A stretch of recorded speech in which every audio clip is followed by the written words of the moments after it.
Father, thank you for the sunshine and this afternoon now that we can talk some more about these things. Be with those who aren't here, that they'll come soon.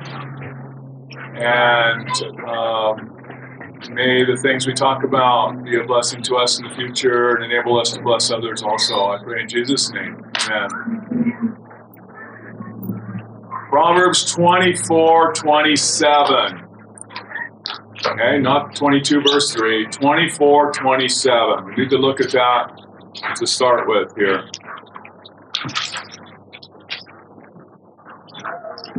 24 verse what? 24 verse 27.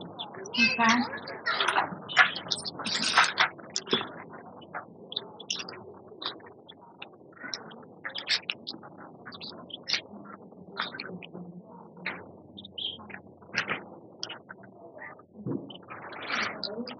Okay, I'm going to... He's not doing it. Yeah, somebody has it. Just go ahead and read the whole verse. I just have part of it You're doing a study here. guide now, are you? What? You're doing a study guide? I do not have a study guide for this, no. Yeah. You want notes, you have to take your own. Prepare thy work without, and make it fit for thyself in the field, and afterward build thine house. Yes. Amen. Okay, unfortunately, a lot of our brothers and sisters are getting this backwards. You know, they go and they build their house, get their house all set up, no garden yet. Maybe they never read the verse. I don't know. So I'm not being judgmental here, but since we're talking about this, let's talk about the right way to do it. It says, prepare your work outside, afterward build your house. So let's say you move onto a piece of raw land. You know what I mean by raw land? It's just land, nothing on it. And you're going to follow the counsel in this verse. Okay? You still need a warm, dry place to stay that first night you're on the property. Yeah. Okay? So notice what this says. You know, afterward build your house. So you might be living in something, you still need something to live in. So you might be something more like the tent. I know of people that have, like the shed companies that you can buy these portable, these sheds and have it brought on the property, and they're living in one of those. You could hook one of those up easy with the wood stove and actually have something better than the tent. Or, you know, right, yeah, and it's going to be practical for afterwards. Maybe an RV. Okay, different options. Okay, but the main message here is you start growing something. That's priority. So your survival priority list puts shelter first and food last. This is flipping it. Yes, yes and no. Yeah. I think this is about building up your house. That's like building, you know, making your nice place, right? That can be all absorbing. Yeah. You know, and that's above and beyond just shelter. Okay, you do need shelter that first night you're on the property. So I'm not negating the need for shelter. Yeah, that's your first survival priority. You need shelter. Maybe a tent or a shed or whatever. But you're not building your mansion yet. Okay?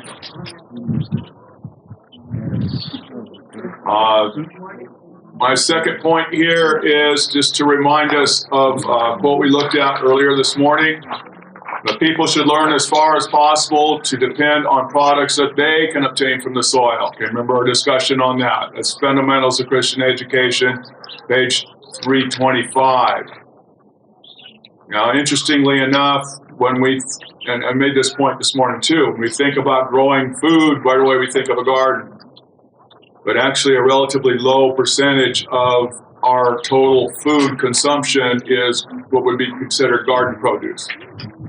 Okay, grains are another big part of that. And so we also need to consider growing grains and other crops like that. So maybe when we're thinking about growing our food, rather than gardens so much, we need to think about growing crops. Crops like what? Corn? Like different grain crops or potatoes. You know, I'm not just growing a few potatoes in my garden so I have fresh potatoes, right? I'm growing enough potatoes to last me all year. Okay, that puts it in the realm of being a crop. Okay, And then same thing with carrots or anything else we might grow. You know, we're Wild growing rice, enough you to can last grow. us all year. Right. And so, yeah, as we talked this morning, in addition to garden vegetables, we also need to think about grapes and berries, fruits and nuts, and grains especially. So what's a good nut tree you can grow that's What grows best in short-term? your area? No, that's short term. I mean, some of these nut trees, they have to grow for 5-10 years. Yeah. A lot of them. Like most of the trees, anything that you're growing on a tree is like 5-10 years. A lot of properties in this area, you can find walnut trees that are Already on the place. Yeah. That's very sometimes Make sure they're not near your Yeah. vegetable garden. Yeah. The roots Right. put out. Yeah, because the walnut roots extrude this chemical to keep other stuff from growing there. Pecan as well. They're the same family. Okay. So forget about growing a nut tree.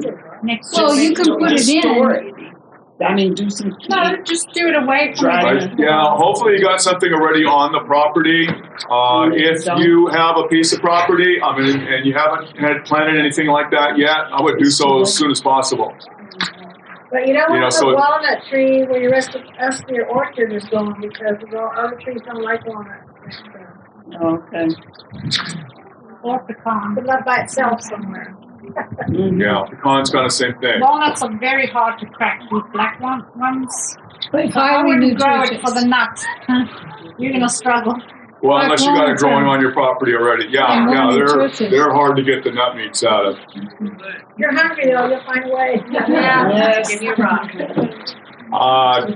Just one other thing I want to touch on in this general context here is we used to, when we had our place, one of the classes we would do, we called it From Grain to Bread.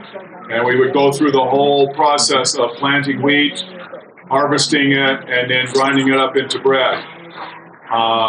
Obviously, you can't do all that in one season, but I would save some like wheat heads, and we would then thrash them and grind them up and make some simple just flatbread.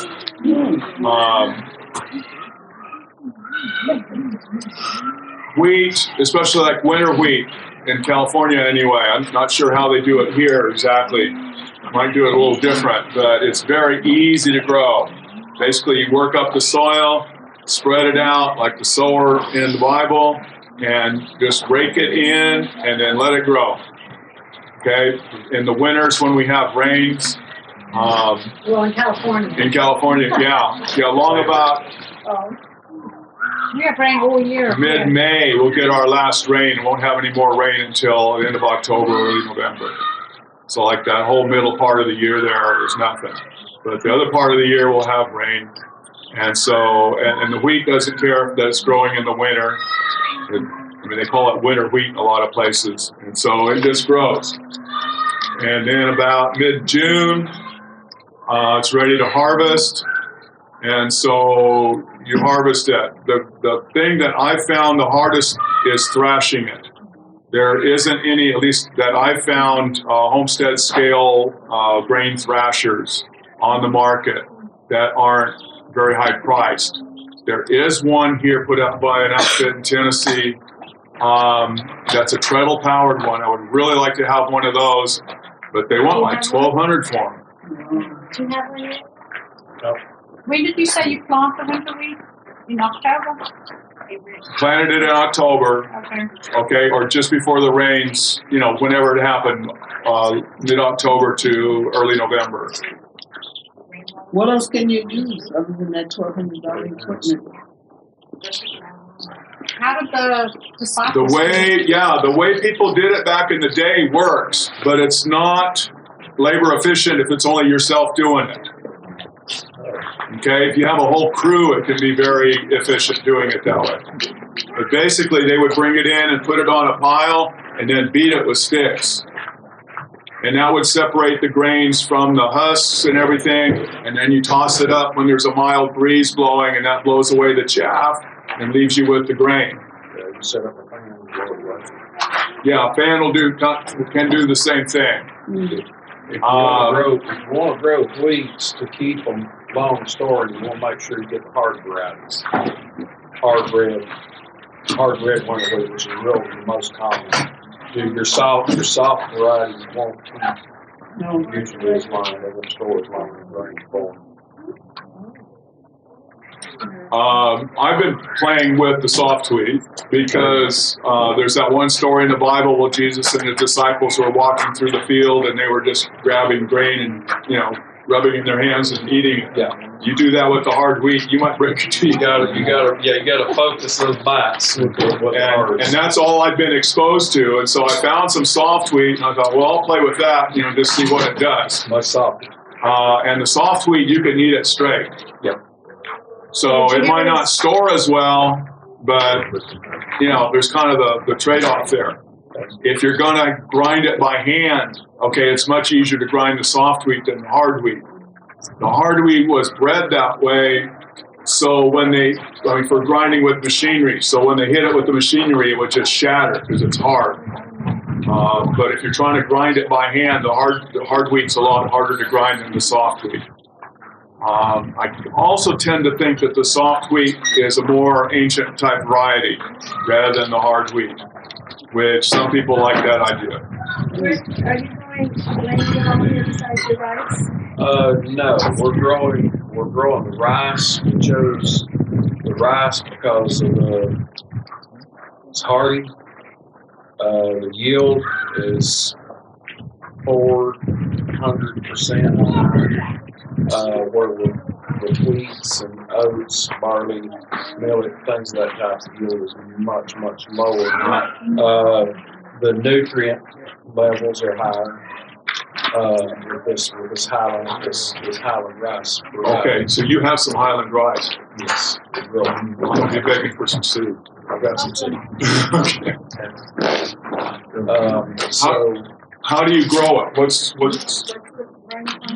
we Upland rice or dryland rice? Upland, Highland, dryland. Yeah. It's and this is a Belizean strain that comes out of Central America. Okay. I had experience with it when I was down in Central America, planting some with my fan, and then my father-in-law actually is growing it now. And I've got a bunch of Belizean friends that are Mennonites here in the community.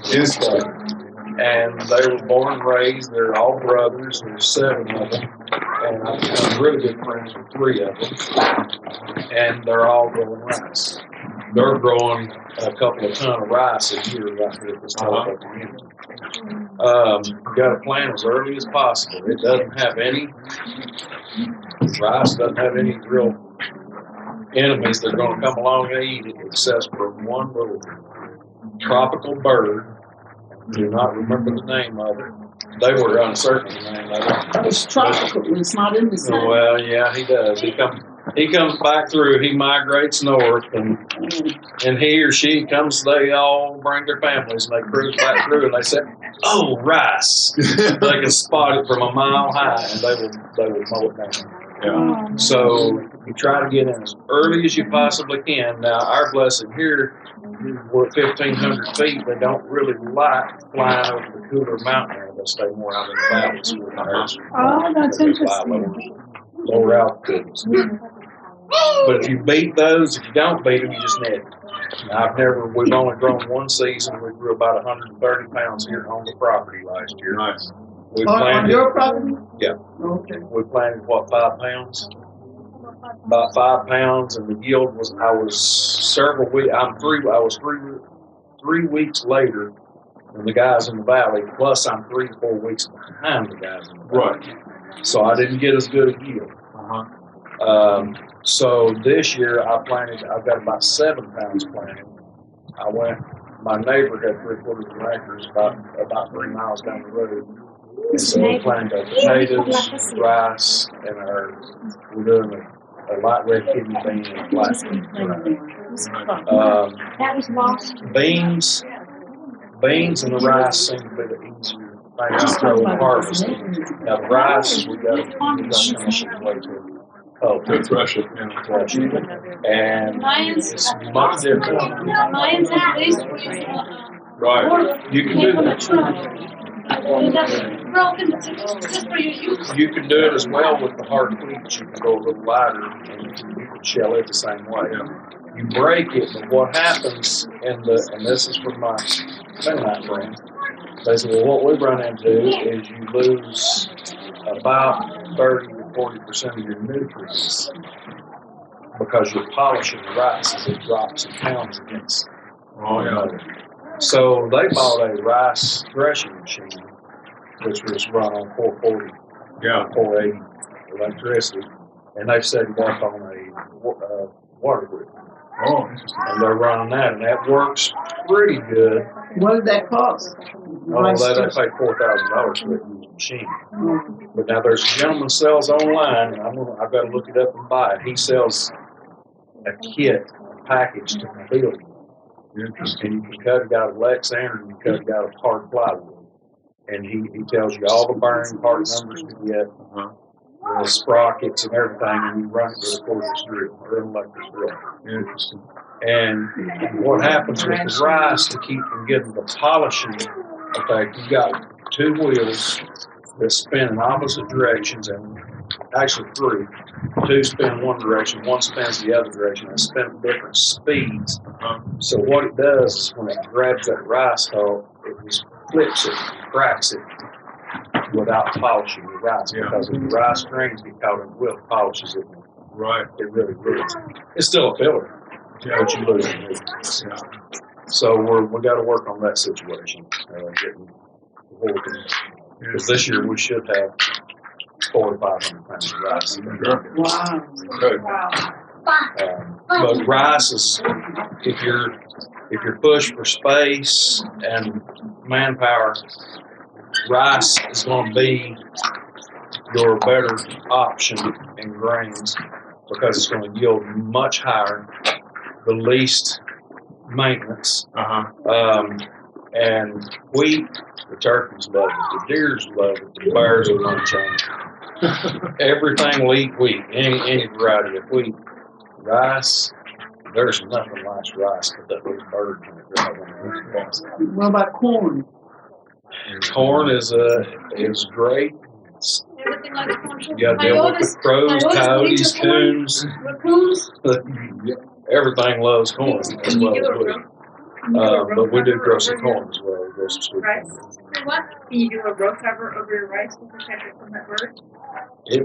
You could. It gets the easiest way to do it if you get into that late season is the fruit tree netting. Okay, you can buy it in rolls and you can get it big, 10, 12 foot wide, and you just drop that over it. And you'll see those birds, they'll dive into it, they'll get hung in the net for a little while and then they'll get out.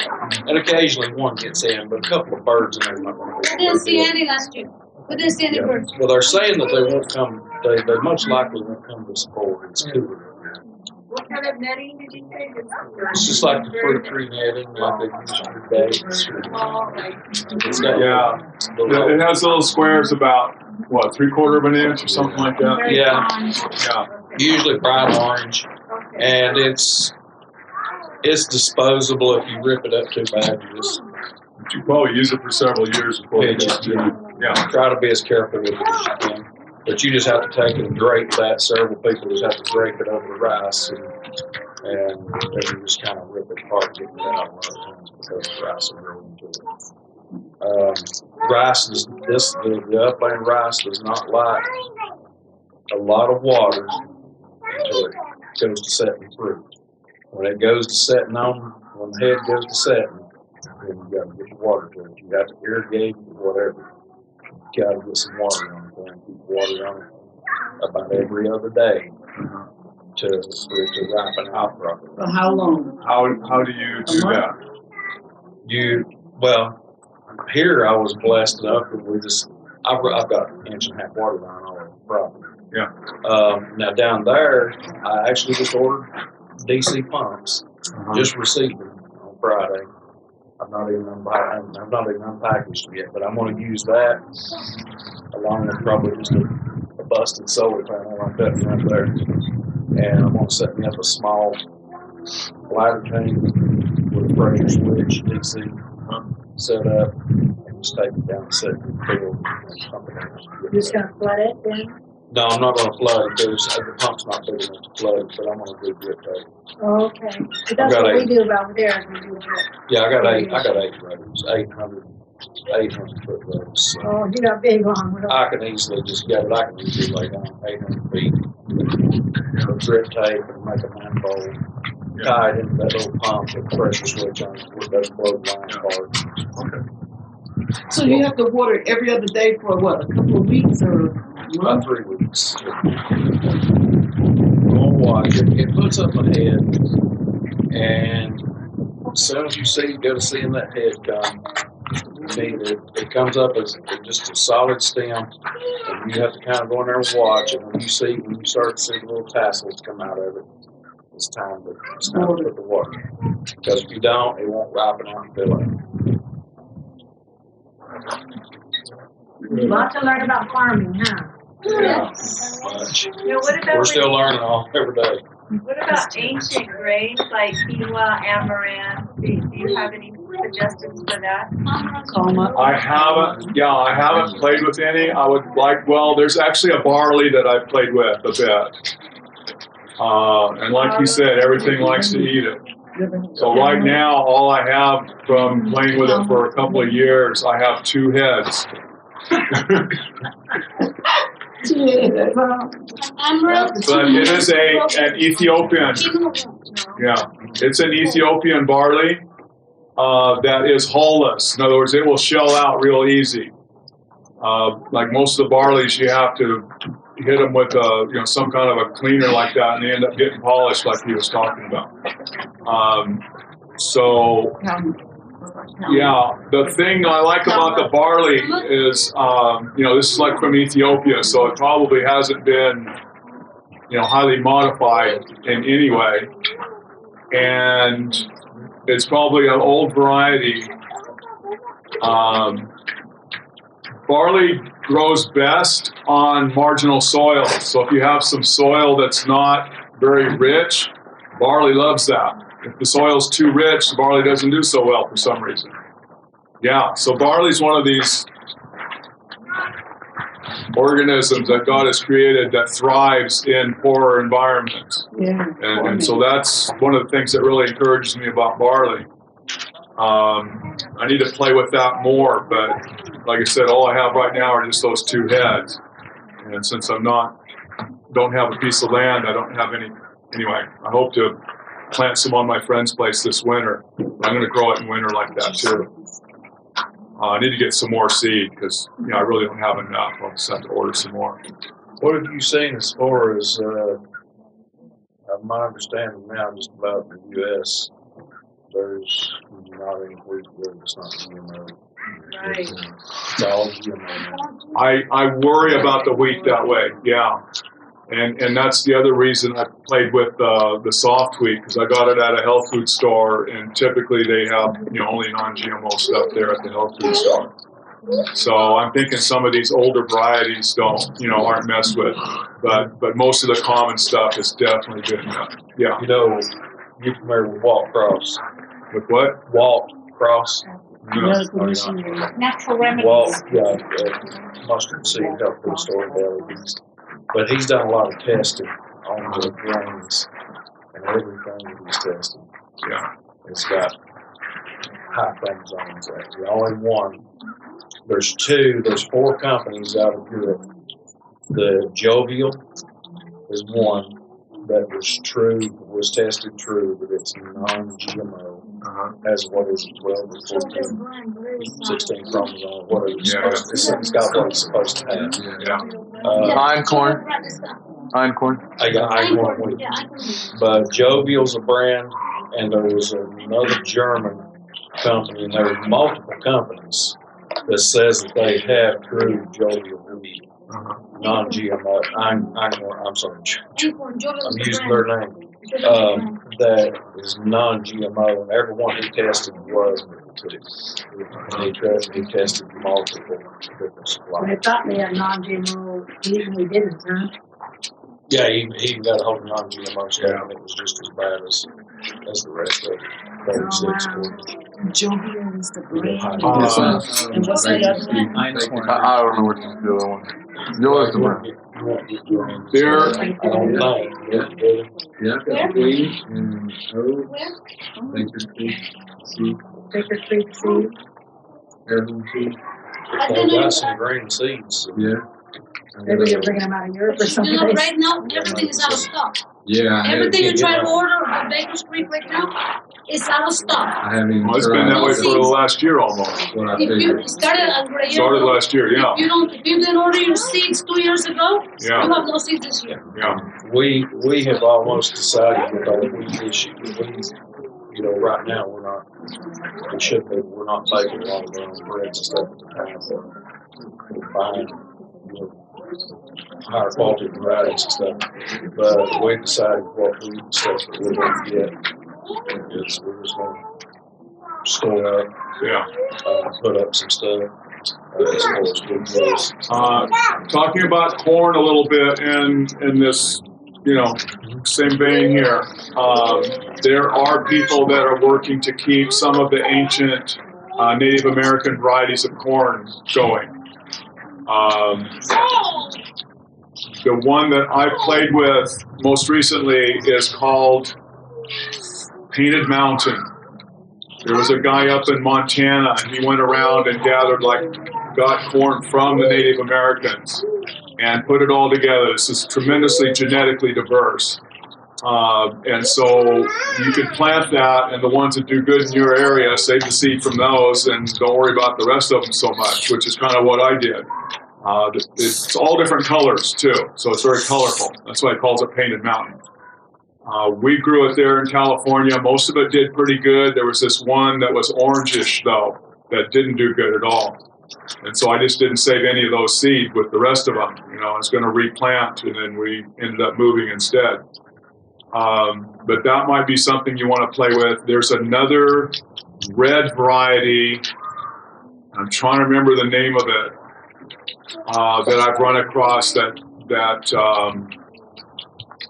is a little more refined, but it's coming out of the Plains states. But it has its roots in the Native American corns that they were growing. And this one's more suited for commercial growing. But that's something else that you might look into, depending on your situation again. And like they say, everything likes corn.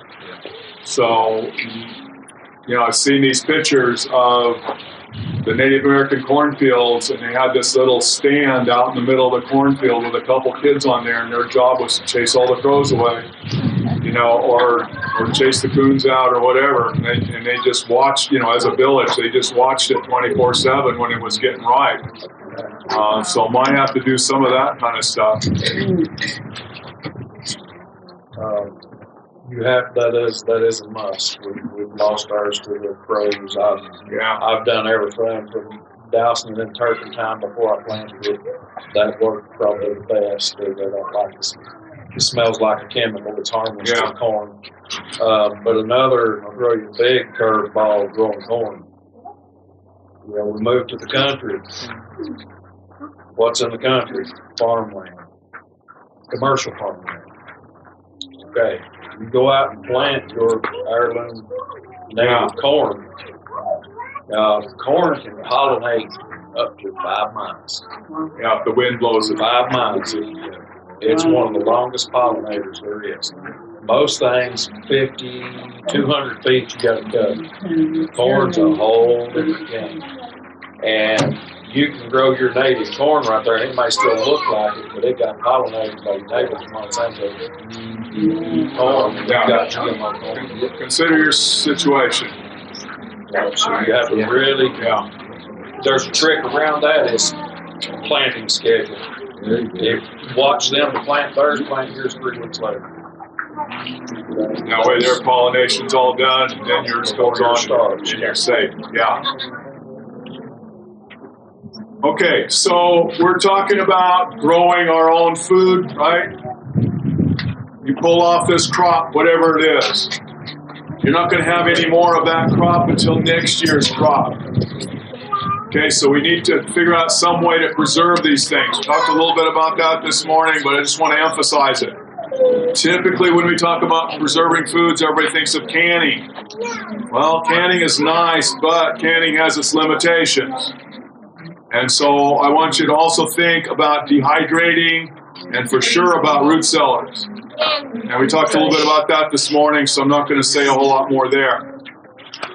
One other thing I want to touch on is growing in the context of like depending on products we can obtain from the soil. Okay, I kind of went through the list, and everything that we eat we can get from the soil. Okay, except for pretty much two things. And I'm talking about the first one here. It's easy to grow stuff that produces this, but we don't have the processing equipment to get it, and that's oil. Okay, you can grow oilseed sunflower pretty easy, or like the canola oil seed, you can grow that pretty easy, depending on where you're at, obviously. But just how to get the oil out of the seeds. Okay, again, they don't have homestead scale oil presses. In Asia, you can get these things, but here in the States, we don't have them. There is a little Pativa oil press you can get, but that scale is like for getting, essential oils, very small quantities. If you're wanting enough oil to cook with or do other things with, we're kind of at a loss. Have you solved that problem with oil? Cooking oil, you don't have to You have don't it. have to have oil to cook. Oh, it's true. And one thing I'll add in canola should not be all your tools and chains and stuff like that. Don't consume canola. All canola is GMO. Yeah. So Well, I'm assuming you could get a hold of some good seed somewhere. there is some little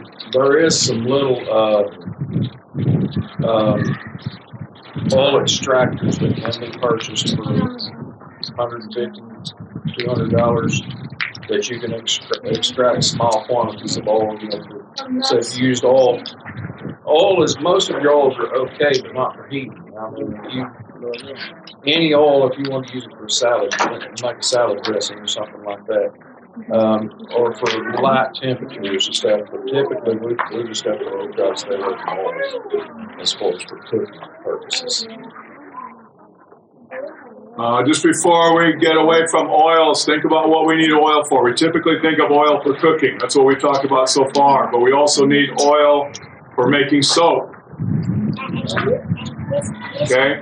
And oil for possibly lighting. Okay? Like the 10 virgins were doing.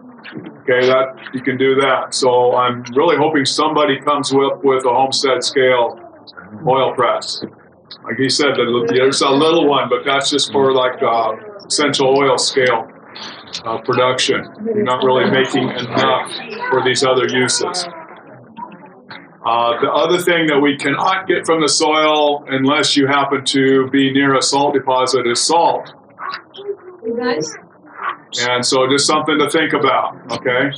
If you live close to the ocean, it's fairly efficient to boil down ocean water as long as the ocean water isn't too badly polluted. I saw a thing on YouTube where these people went to the ocean. They wanted to play with this, and so they went to the ocean. They got like a 5-gallon bucket, and I think they got like half a cup of salt out of that. Wow. Which is, worth doing.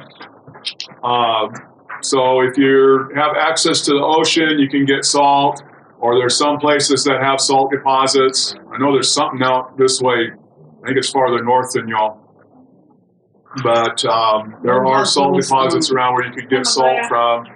But other than that, you might not be able to get salt. What about the salt lamps? What? The salt lamp. Yeah. It's called a glow lamp. Celery's nice. What is it? It's a Himalayan salt. Oh, the Himalayan salt. Yeah. Well, that actually comes from Pakistan. I'm But talking about a lamp. well, lamp. Chinese. Yes, and it's made out of salt, a block of salt. Made out of Himalayan. Yes, it's what Yeah. Oh, that's just a unique something. Pakistan.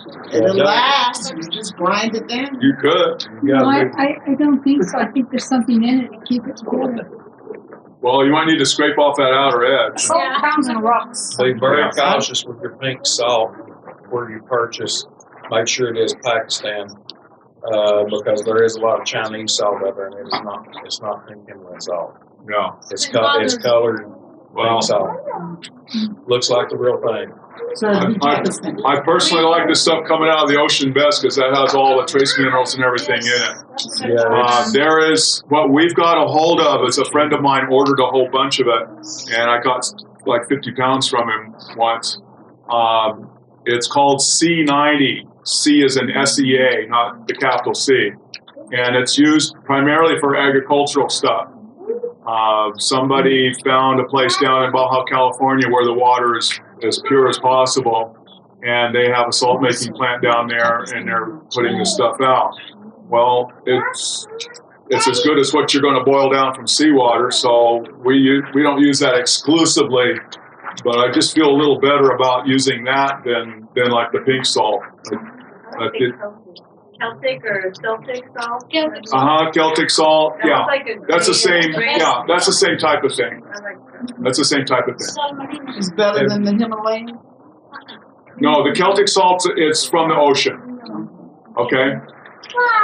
Just because it says sea salt on the label, that just means that that's where they got it. They still could have pulled all the other trace minerals out of there and just left you with the sodium chloride. You want all those trace minerals if possible. Yeah, if you go to Walmart and buy the Celtic sea salt that just looks like little crystals, almost looks like a broken glass in there, it's refined. It's iodized and refined. I was going to ask you on the C90, do you have connection with who is the production of it and knowing what? You know Lynn Hogg? Okay, he's a guy that's into gardening. He's with Ad Agra a bit too.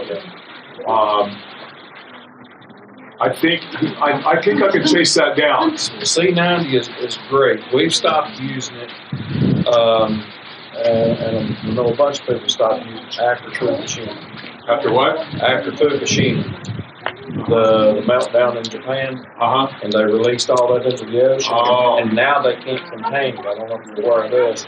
Yeah, Just recently, they've had more issues. They can't contain it. Now they just released it. yeah. And the last C90 that we were getting was rejected because it had radioactivity in it. Interesting. Sea salts as well, radioactivity. Kelp, seaweed. Don't buy it. Usually you'd say not farm raised. But if you're going to eat seaweed, first off, folks are eating seaweed. It's going to have shellfish in it as well, but it also has high levels of radioactivity. Yeah. So, which it has iodine in it as well. That's one of the. But now it's contaminated. As the world is, I guess, we're waxing old. So I'm curious about the Yeah, I've had mine for years, so I don't know whether I got it before then or not, to be honest with you. Yeah, so that's something to consider. Yeah. We've kind of gotten away from many seed products because of that. Okay, next thing on my list here is the word garden. It comes from the root word there is guard. So garden is a guarded area. Okay, just something to keep in mind. All right, stuff we've had to guard against are like deer, gophers, squirrels, birds, and of course bugs. Okay, you're going to have to guard against something when you plant a garden. So plant on it.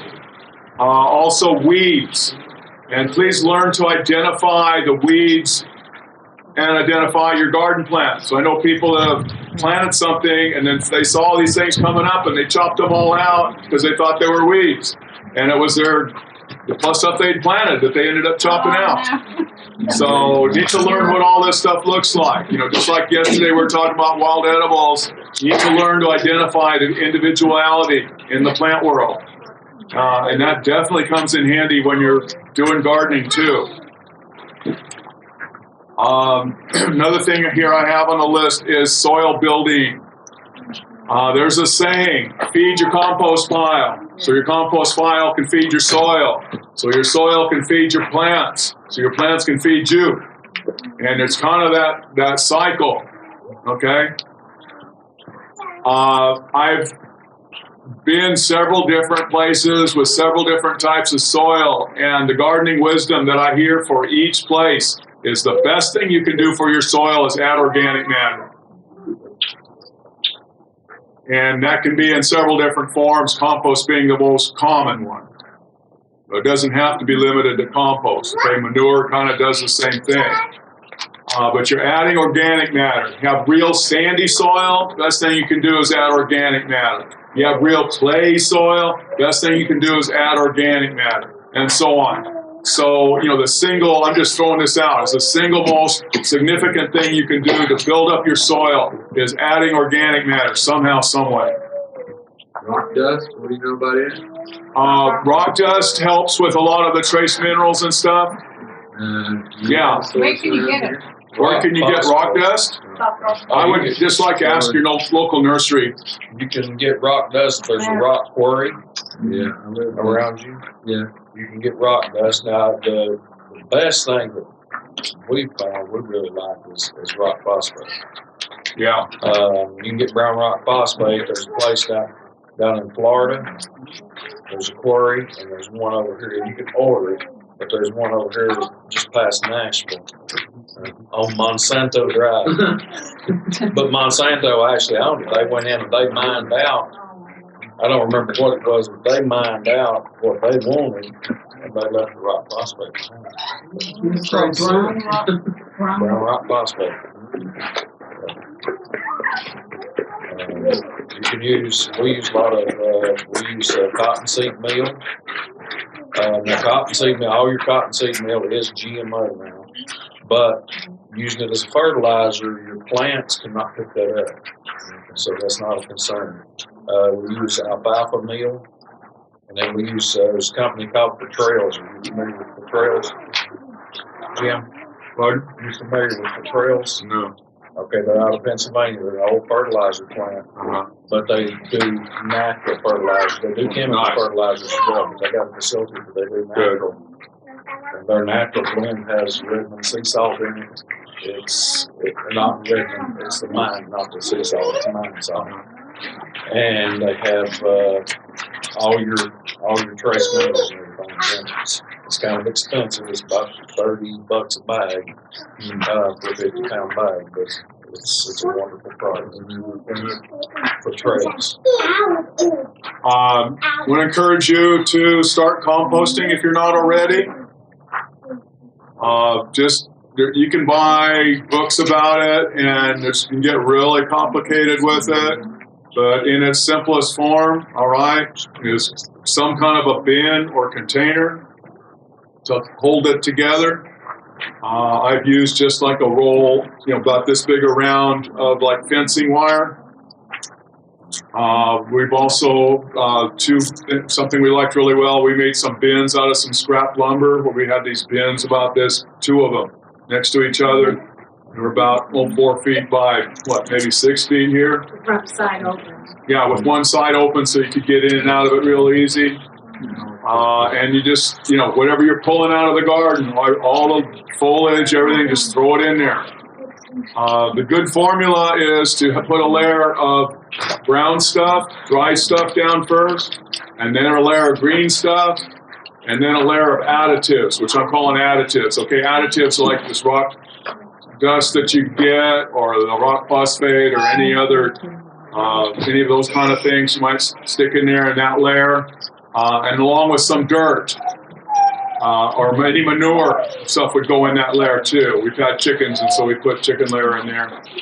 Include some dirt in that layer of additives, okay? As the nitrogen breaks down in the plant materials, it kind of off-gases a little bit, and the dirt will capture that. Otherwise, it just goes back into the air.